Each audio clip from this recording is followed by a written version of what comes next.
Hello, magandang araw mga friends. Magluluto tayo ngayon ng ating recipe, yung ating sinigang na tangigi. So ito, ang tawag dito sa English ay Spanish mackerel. So ayan, first class na isda yan. Ayan. So meron tayong gulay na ihahalo, meron tayong talong, okra. And then, ayan, meron tayong kamatis and sibuyas and pangsigang. So, start na natin magluto ng tubig sa isang casserole. Lagay na natin yung ating sibuyas at saka kamatis. Ayan, lagay na rin natin yung ating luya. Ang luya, madaming benepisyo na makukuha natin. Ayan, pantaas ng resistensya, panlaban sa sakit. Hindi tayo iwas sa malat at saka medyo gaganda ating voice.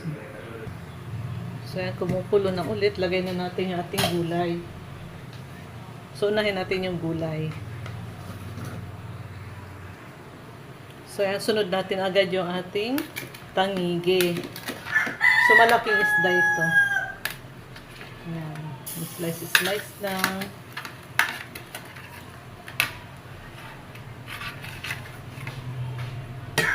Ayan.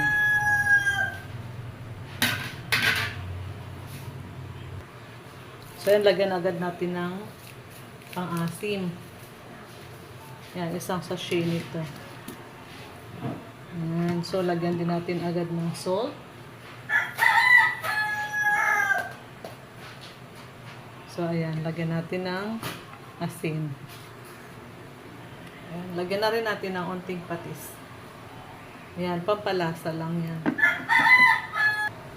So, takpan natin ng ilang minuto lang.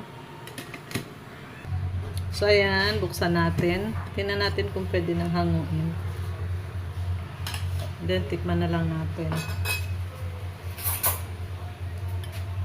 So, titikman natin.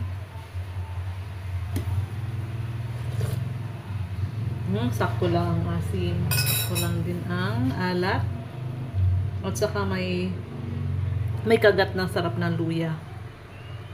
Ayan. So, ayan na ang ating sinigang na tangigi. Pwede nang hanguin. Ayan. So, ayan ang ating sinigang na Spanish mackerel or tangigi. Ayan, thank you for watching. Subscribe na po kayo. Salamat.